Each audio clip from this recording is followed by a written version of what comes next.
ప్రార్థన చేసుకో. పరిశుద్ధుడా, విమోచకుడాని పరిశుద్ధ నామమును బట్టి వందనాలు చెల్లించుకుంటున్నాను తండ్రి. ప్రభా, మరి మాకు రాత్రి మంచి నిద్రను అనుగ్రహించి ఉదయకాలంలో మేల్కొల్పినందుకు వందనాలు. మీ మెల్లని స్వరం మా కోసం వినిపించినందుకు వందనాలు. మరి ఉదయకాలంలో ప్రభా నీ వాక్యం చదువుతుండగా మాతో మాట్లాడండి. నీ ఉద్దేశాలు నీ తలంపులు మాతో పంచుకుంటకు నువ్వు ఇచ్చిన సమయాన్ని బట్టి స్తుతిస్తున్నాను. దేవాన్ని వెళ్ళని స్వరం మా కోసం వినిపిస్తున్నందుకు వందనాలు చెల్లించుకో. తోడుగా ఉండి నడిపించి దేవుడు అని స్తుతిస్తూ యేసే నామములో స్తుతించి ప్రార్థించి వేడుకుంటున్నాను. లేవియ కాండము 7వ అధ్యాయం. కనబడుతుందా?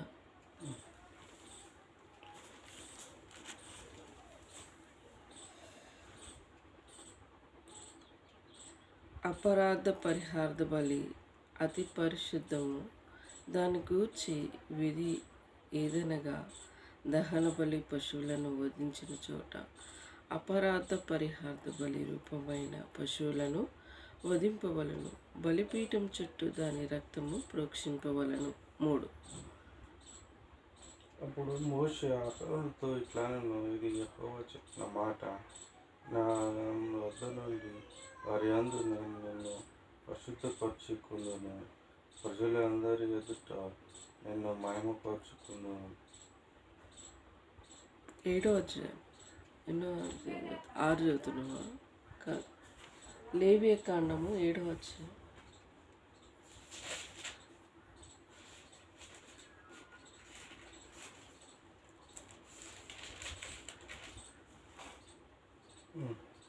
ఏడో అధ్యాయం 3వ వచనం. 3వ వచనం. దానిలో నుండి దాని కొవ్వు అంతటిని, అనగా దాని త్రొవ్విన తోకతో దాని అంతరేంద్రియంలోను కొవ్వును, 2 మూత్రలు గ్రంథులను, డొక్కాలపైనున్న కొవ్వులను, మూత గ్రంథుల మీద కొవ్వులను కాలేయం మీద ఉన్న తీసి దాన్ని అంతయు అర్పింపవలెను. యాజకుడు యెహోవాకు హోమముగా బలిపీఠం మీద వాటిని దహింపవలను. అది అపరాధ పరిహార బలి.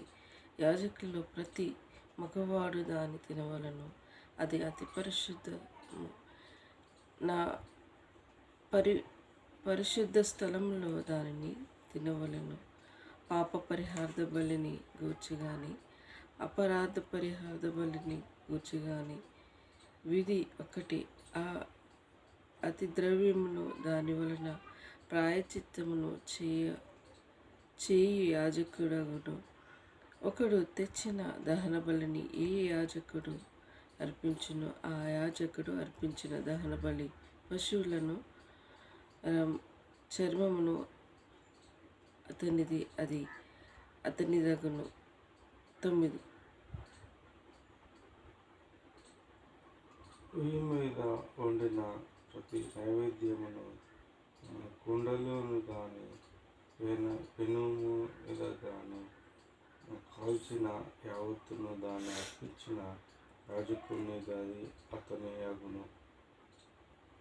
అది నూనె కలిసిన దాని పొడిగా కానీ నీ నైవేద్యంలో అన్నింటినీ అహరోను సంతతి వారు నమూనముగా ఉంచుకునవలెను. ఒకడు యెహోవాకు అర్పించేదనని సమాధాన బలి గూర్చి విధి ఏదనగా వాడు కృతజ్ఞతార్పణగా దాన్ని అర్పించినప్పుడు తన కృతజ్ఞతార్పణ రూపమైన బలి గాక నూనెలో కలిపినది వంగనిది నై, పిండి వంటలను నూనె పూసినది వంగనిది నై, పచ్చని అప్పడములను నూనె కలిపి కాల్చిన పొంగని పిండి మంటలను అర్పింపవలను. ఆ పిండి మంటలే కాక సమాధాన బలి రూపమైన కృతజ్ఞత బలి ద్రవ్యంలో పులిసిన రొట్టెను అర్పణము అర్పింపవలను. మరియు ఆ అర్పణంలో ప్రతి దానిలో ఒకదానిలో యెహోవాకు ప్రతిష్టార్పణగా అర్పింపవలను. అది సమాధాన రక్తమును ప్రోక్షింపవలను. యాజకుడు అది అతని రగును. 15. సమాధాన బలిగా తాను అర్పించిన కృతజ్ఞత బలిని పశువును అర్పించుకున్న అదేమనగా దాన్ని మాంసము తినవలను దానిలోని ఏది మరునాటి ఉంచుకున్నకూడదు. అప్పుడు అర్పింపవలసిన బలిని మొక్కుబడి కానీ స్వేచ్ఛార్పణే కానీ ఆయన ఎడల మొక్కుబడి కానీ స్వేచ్ఛార్పణ కానీ ఆయన ఎడల అతను దాన్ని నప్పించు వాడే తినవలను. మిగిలినది మరునాడు తినవచ్చును. మూడవ నాడు ఆ బలి పశువు మీదలలో మిగిలిన దాన్ని అగ్నితో కాల్చివేయవలను. ఒకడు తన సమాధాన బలి పశువు మాంసంలో కొంచెమైనను మూడవ నాడు తినినీళ్ళ అది అంగీకరింపబడను. అది అర్పించిన వారిని సమాధాన బలిగా ఎంచబడను. అది హేయము. దాని తినువాడు తన దోష శిక్షను భరించచ్చు. అపవిత్రమైన దేనినైనను తగిలినది మాంసమును తినకూడదు.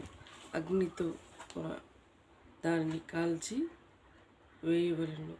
మాంసమును విషయమైతే పవిత్రులందరూ మాంసమును తినవచ్చును. కానీ ఒకడు తనకు అపవిత్రత కలిగినయుండగా యెహోవాకు అర్పించు సమాధాన బలి పశువు మాంసములో కొంచెమైనను తినినీళ్ళ వాడు ప్రజల్లో నుండి కొట్టివేయబడును. ఎవడు మనుషులు అపవిత్రతనే కానీ అపవిత్రమైన పశు జంతువే కానీ ఏ అపవిత్రమైన వస్తువుని కానీ తాకి యెహోవాకు అర్పించే సమాధాన పశువుల మాంసం తినిన వాడు ప్రజల నుండి కొట్టివేయబడును. 22. మరియు యెహోవా మోషేకు ఇలా సెలవిచ్చెను. ఇవి ఇశ్రాయేలుతో ఇట్లుము ఏదనగా గొర్రెదే గాని మేకదే గాని దాని క్రొవ్విన వేరును తినకూడదు. చచ్చిన దాని క్రొవ్వును చీల్చిన వాని క్రొవ్వును ఏ పనికైనను వినియోగపరచవచ్చు కానీ దాని మాత్రమును తినకూడదు. ఏలైనగా మనుషులు యెహోవాకు హోమంగా అర్పించే జంతువులలో దేని క్రొవ్వైనను తినినవాడు తన ప్రజల నుండి కొట్టివేయబడును. మరియు పక్షిని కానీ జంతువుది కానీ ఏ రక్తమును మీ నివాసములన్నిటిలో తినకూడదు. ఎవడు రక్తం తినను వాడు తన ప్రజల నుండి కొట్టివేయబడను. 28. మరియు యెహోవా మోషేకు ఇలా సెలవిచ్చెను. నువ్వు ఇశ్రాయేలుతో ఇట్లనుము, ఎవడును యెహోవా సమాధాన బలి నా ద్రవ్యములను తెచ్చును వారు ఆ ద్రవ్యంలో నుండి తాను అర్పించినది యెహోవా సన్నిధికి తేవలెను. అతడు తన చేతిలో నుండి యెహోవాకు హోమద్రవ్యమును అనగా బోరం మీది క్రొవ్వును తేవలను. యెహోవా సన్నిధి అల్లాడించినప్పుడు అర్పణగా దాన్ని అల్లాడించుటకు బోరలో దాన్ని తేవలను. యాజకుడు బలిపీఠం మీద ఆ క్రొవ్వును దహింపవలను. కానీ బోర అహరోనును అతని సంతతి వారికి చెందదు.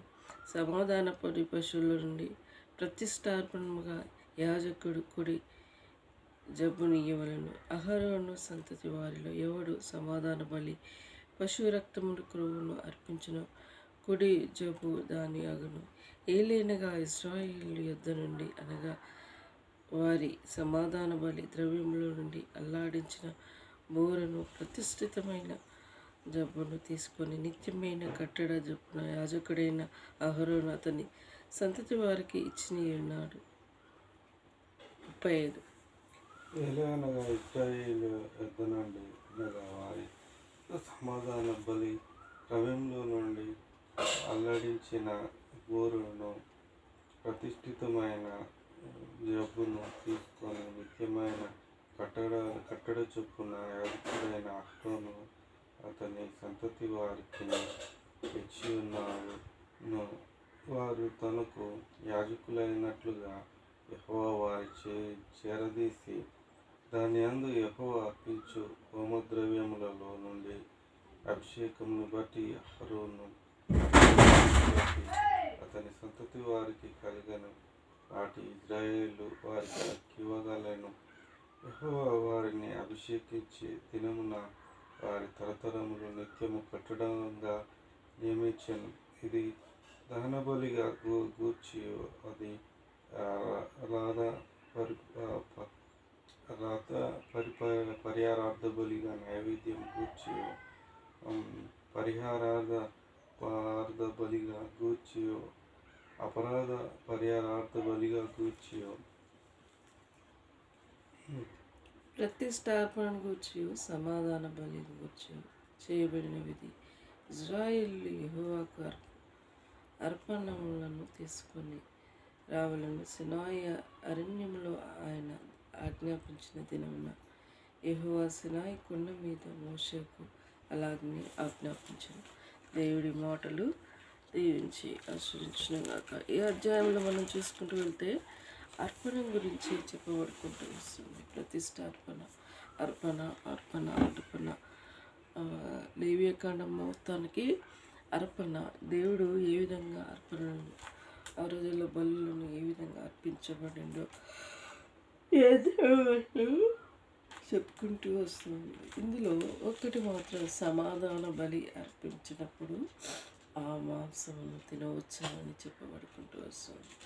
ముందు 2-3 అధ్యాయాలలో చూసుకుంటూ దహన బలిని అర్పించినప్పుడు అవి కట్టెలపైన కాల్చబడాలని చర్మం ఒలిచి, ఆ చర్మము ఆ మాంసం కట్టెలపై దహించినప్పుడు అది యెహోవాకు సువాసన హోమంగా చెప్పబడుకుంటూ వచ్చింది. ఇక్కడ ఈ అధ్యాయంలో సమాధాన బలికి సూచనగా అర్పించినది రక్తము మరి తినొచ్చు అని చెప్పబడుకుంటూ వస్తుంది. ఇంకోటి ఆ మాంసం కూడా తినవచ్చు అని వస్తుంది. సో ఇందులో ఈ అధ్యాయంలో మరి ఒక్కొక్క అర్పణ ఒక్కొక్క విధంగా ఉన్నది. సమాధాన అర్పణ మరి ఇలాంటివన్నీ ఉన్నాయి. సో మన జీవితంలో అందుకే హిందూ ధర్మవృత్తిగా హోమాలు చేస్తూ ఉంటారు. శాంతి పూజ ఇలాంటి ఏదో కీడు జరుగుతాయి, ఇలాంటివి ఏమో చేస్తూ ఉంటారు. ఆ రోజుల్లో కూడా ఇలాంటివి ఉండేవి. బైబిల్ అనుసారంగా కొన్ని ఉన్నాయి కాబట్టి మన హిందువులు కూడా అలా వెళ్ళారేమో నాకు తెలియదు. కానీ మరి నాటి నుండి నేటి వరకు పరిశుద్ధుడు మనకైతే ఇప్పుడు దేవాది దేవుడికి నూతన నిబంధన కాలానికి యేసుప్రభు జన్మించాడు కాబట్టి ఇప్పుడు చర్చిలలో బలులు అర్పించేవి అలాంటివి ఏమీ లేదు. ఎందుకంటే కొత్త నిబంధన కాలంలో వచ్చినాక ఆయన దేవాది దేవుడు మరి మానవ రూపానికి వచ్చి జన్మించి రక్షకుడిగా ఈ లోకానికి ఆయన పరిశుద్ధుడిగా జీవించి మరి ఆయన పావనమూర్తి తన 33 యవ్వన కాలంలోనే తన సిలువను మరి తన సువార్త చాటించి తన యవ్వన ప్రాయంలోనే ఆయన సిలువ మోసాడు. మరి ఆయన పరలోక చిత్తాన్ని గ్రహించి తన జీవితంలో మరి తను తాను అర్పించుకున్నాడు. నేను నా రాజ్యం ఈ లోక సంబంధమైనది కాదు అని చెప్పినా కానీ అక్కడ ఉన్న ప్రజలు యూదులు మరి తనని సిలువ వేశారు. నువ్వు ఇలా బోధ చేసావుగా నేను అని చెప్పుకుంటూ నేను ధర్మశాస్త్రానికి విరోధంగా పాపం చేస్తూ ఉన్నాడు మరి అన్నీ చేసుకుంటూ ఆయన చివరికి ఆయనని సిలువ వేశారు. పిల్లలతో ఆయన విచారణ చేసి మాట్లాడినను ఈయన దోషమే, ఈయన ఏ దోషము నాకు కనబడతలేదు, ఈయన నేను శిక్షిస్తే నాకు ఆయన పాప శిక్ష నాకు తాకుతుందేమో అని ఆయన చేతులు కడుక్కొని మీరేం చేస్తారు, ఈయనని మీకే అప్పచెప్తున్నాను ఆయన వారి చేతికి అప్పచెప్పారు. ఆ సైనికులు దేవునికి విరోధంగా ఉన్న వారందరూ ఆయనని గొల్గొతా కొండకి ఆయనని మరి సిలువ మోపించారు. ఎంత భయంకరమైన దుస్థితి అది! ఎంతో గొల్గొతా చాలా దూరం ఉంటుంది. కొట్టుకుంటూ ఆయనని సిలువ మోపించారు. అంతేకాదు ఆయనని భయంకరంగా ఆయనని హింసించారు. బుద్ధిపూర్వకంగా ఆయనను సిలువ వేశారు. ఏ పాపం పెరగని ఆ పావనమూర్తిని నా పాపముల కోసం కల్వరి శిలువలో బలియాగమయ్యాడు. గొర్రె గొర్రె గొర్రె వదకు తీయబడిన గొర్రె పిల్ల మరి ఎలా మరి మౌనంగా ఉంటుందో దేవుడు వారిని ఏమీ అనకుండా మౌనంగా ఉన్నాడు. ఆయన దేవాది దేవుడు. ఆయన కొందరు ఆయన ఆ బందిపోటు దొంగలు రెండో వ్యక్తి అన్నాడు. ఒక వ్యక్తి నువ్వు దేవుడు కదా, మమ్మల్ని కూడా రక్షించి నిన్ను కూడా నువ్వు కాపాడుకోవచ్చు కదా అని అన్నాడు. ఇంకో వ్యక్తి అయితే కాదు, మనకి ఇది సరైన శిక్ష పడ్డది, కానీ ఆయన ఏ శిక్షకు ఆయన ఏ దోషం చేయలేని వ్యక్తి వారితో పాటు ఆయన సిలువ వేస్తున్నారని అన్నాడు. మరి బందిపోటు దొంగ ఆయన ఏమన్నాడంటే మరి ఆయనకు సమాధానము మరి మరి వేరే వ్యక్తి అన్నాడు, తండ్రి నీ రాజ్యంలో నన్ను చేర్చుకో అని ఆయన అన్నాడు. చూసాము ఆయన సువార్త గొప్పగా చెప్పుకుంటూ వచ్చాడు. అంతమందిని ఆయన దేవుడు కాబట్టి వారిని అది నీతి అవతలా జరుగుకుంటూ వచ్చారు. 40 దెబ్బలు, 39 కొరడా దెబ్బలు, రక్తం మరుగులు అయిపోయినాయి ఆయన శరీరంలో ఉన్న రక్తంతో. ఆ తర్వాత లాస్ట్కి సిలువ వేశాడు. ఆయన దేవాది దేవుడు మరి గొల్గొతా కొండపై చివరికి దాహం అవుతుందన్నా కానీ వాళ్ళు నీళ్ళు తెచ్చడానికి కూడా వెళ్ళి చేదునిచ్చారు, మూత్రాన్ని ఇచ్చారు. ఎంత భయంకరమైన పరిస్థితి. అది కూడా ఆయన తీసుకుని తండ్రి నా ఆత్మను నీకు అప్పచెప్తున్నాను దేవాది దేవుడు తన ఆత్మను దేవుని ఇక్కడ అప్పచెప్పినప్పుడు అక్కడ గొప్ప సూచన క్రియ జరిగింది. మందిరం తెర కింది నుండి పై నుండి కింది వరకు తెరచించబడింది. తన ఆత్మని ఎప్పుడు అప్పచెప్తున్నాడు అప్పుడే భూకంపం కలిగింది. అక్కడ గొప్ప అద్భుత కార్యం వారు ఆ ప్రజలు చూశారు. మూర్ఖులకి దేవుని సువార్త గ్రహణలోనికి రాదు, కానీ దేవుని ఆశ్రయించి ఆయన చేసే కార్యాలు చూస్తూ ఉంటారు. ఇప్పుడు సువార్త చెప్తుంటే విననొల్లని ప్రజలుగా ఉన్నారు, మరి దేవుని బిడ్డలు హింసించేవారుగా ఉన్నారు. కానీ దేవాది దేవుడు ఆయన రాకడ ఆలస్యమైందంటే అంతటా ఆయన నమ్ముకోవాలని కోరుకుంటాడు. మరి ఇంకా దేవుడు ఇక వస్తాడు ఇంకా రావట్లేడు అని విమర్శించేవారు కూడా ఉన్నారు. అందరూ ఆయన చూస్తానికి సమయము ఉన్నది. ఆయన దొంగ వలె ఇలా దొరై వస్తాడట. దొంగ చెప్పి వస్తాడా? మన జీవితంలో దొరలాగా వస్తాడు. ఆయన రాజ్యంలో మనల్ని చేర్చుకుంటాడు. దేవుని నమ్మి విశ్వసించిన వాళ్ళకి గొప్ప విందు ఉంటుందట. ఆ విందులో ఆయన ఒక్కొక్కరిని దగ్గరికి పిలుచుకొని నా బిడ్డ నా కోసం ఈ లోకంలో నువ్వు ఎన్నో శ్రమలు పొందావు, ఇగో నీకు మంచి బంగారు కిరీటం నీకు ఇస్తున్నావు. ఒక్కొక్కటి వారు చేసిన ప్రతిఫలాలు కిరీటాలు ఇచ్చి చెప్తూ ఉంటే ఆ ఆనందం చెప్పుకోలేనిది, ఆనందం చెప్పనసక్యమైనది. ఇగో నీకోసం ఈ లోకంలో నీకు ఇల్లు లేదు, ఆ లోకంలో చక్కటి ఇల్లు నీకు కట్టాను అని దేవుడు చూపించినప్పుడు ఎంత ఆనందం ఉంటుంది. అక్కడ తిని తాగుట అందుండదట. ఎప్పుడు యుగ యుగాలు పరిశుద్ధుడని దేవదూతలతో పాటు మనం కూడా ఆరాధిస్తామన్నమాట. ఆ ఆరాధన ఎంత గొప్ప భాగ్యం, చక్కటి ఆనందం. మరి ఆ ఆనందం నీకు నాకు ఇవ్వడానికి దేవుడు ఆధిక్యత ఇచ్చాడు. ఈ లోకంలో ఆయనను తృణీకరించేవారు, ఆయనను అంగీకరించలేని వారికి ఆరని అగ్నిగుండం ఉంటుంది. అది యుగ యుగాలు నరకం. అగ్ని ఆరదు, పురుగు చాపదు, గబ్బున రగులుచుండునని దేవుని వాక్యంలో సెలవిచ్చి ఉన్నది. మళ్ళీ జన్మ అంటూ ఉండదు. మానవుడా ఈ క్షణం ఉందే ఆయన నమ్మి విశ్వసించు. దేవా నా కోసం మరణించేవాట, తిరిగి లేచేవాట, తిరిగి రానయ్యినవాట, నేను నమ్ముతున్నాను యేసయ్య అని నమ్మి విశ్వసించు. బంగారు వీధులలో నువ్వు ఉంటావు. ఈ లోకంలో మనకు శ్రమలు ఉండొచ్చు, నిందలు ఉండొచ్చు, అవమానాలు ఉండొచ్చు, కష్టాలు ఉండొచ్చు, బాధలు ఉండొచ్చు. కానీ అవి ఈ శరీరం ఉన్నంత వరకే, కానీ ఆ తర్వాత ఏమీ ఉండవు. మనకి కష్టంలో ఆయన సహాయం చేసే దేవుడే ఉంటాడు. కష్టం వచ్చిందా ఆయన నిన్ను విడిచిపెట్టడానికి అలాంటి వాడు కాదు. నీకు ఏ కష్టం వచ్చినా దేవుడి కాడికి వెళ్ళి ప్రార్థన చేయి. దేవుడు ఆ కష్టాన్ని తీర్చేవాడుగా ఉంటాడు.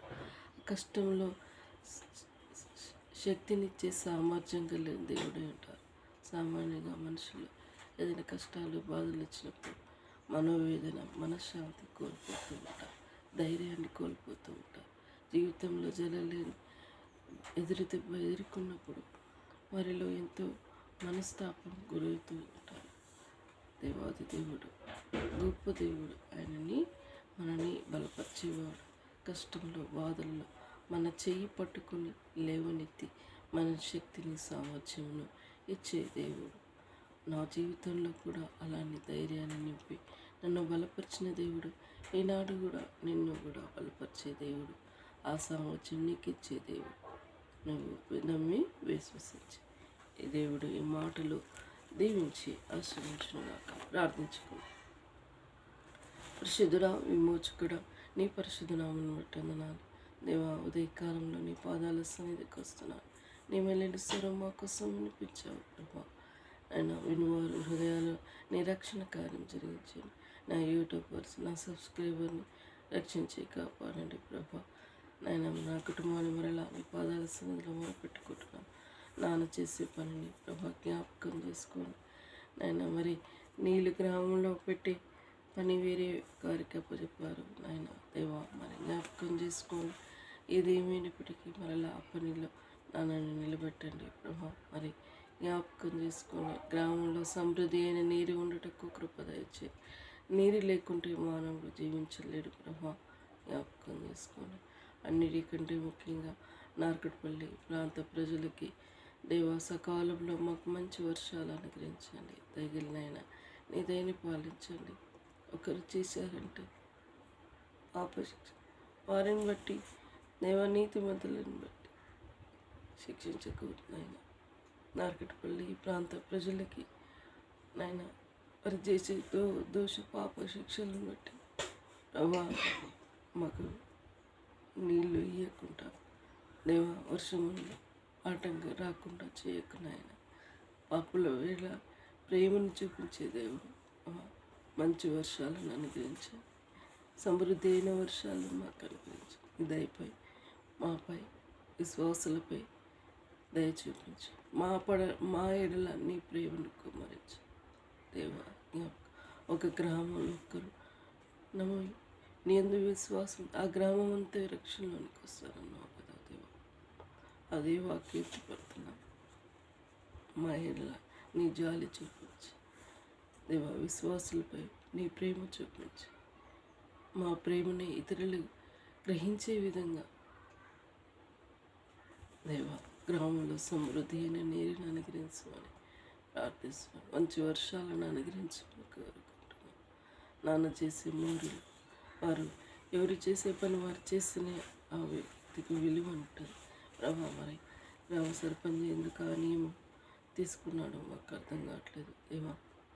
ఇది చేపేయడం నాయన తనలో ఉన్న దుష్ట దుర్బుద్ధి నాన్నపై విరుసుకుపడడం దేవా, అది మంచి పద్ధతి కాదు. తగిలినైనా ప్రజలు కూడా మరి నీళ్ళు రానప్పుడు ఆ నీళ్ళు వచ్చినప్పుడు ఎలా వాడుకుంటే దాని విలువ ఏంటిదో తెలుస్తుంది. విచ్చలవిడిగా నీళ్ళు వాడుకొని నాయన మరి పెట్టువారిని ఇష్టానుసారంగా నాయన అన్నప్పుడు నాన్న ఓర్పు సహనంతో కనిపెట్టాడు దేవా. జ్ఞాపకం చేసుకోండి. ఒక బాధ్యత ఎన్ని ఆయనలో కొనసాగించావు దేవా. నీకు వందనాలు. అది నిలబెట్టేది అది నీ చిత్తం.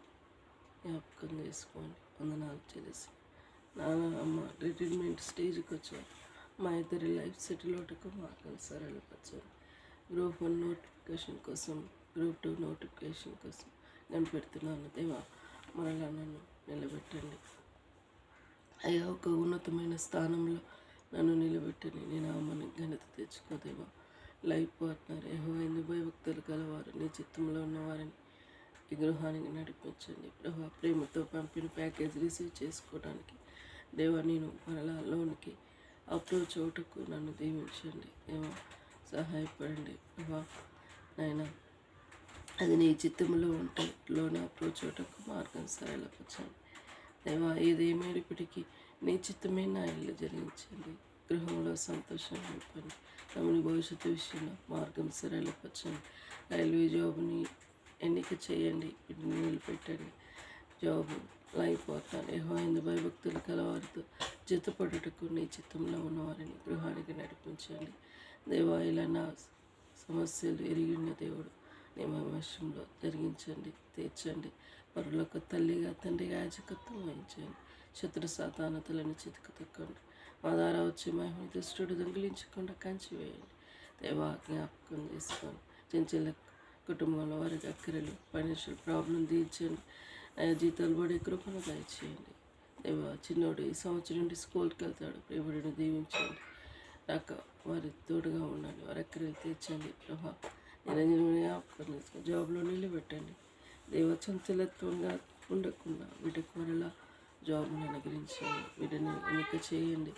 తన పాప దోష శిక్షలన్నీ క్షమించండి. జ్ఞానం కలిగిన కుమార్తెగా మంచి తల్లిగా తనని సిద్ధపరచండి. పిల్లల్ని జాబ్లో నిలబెట్టండి. తోడుగా ఉండండి.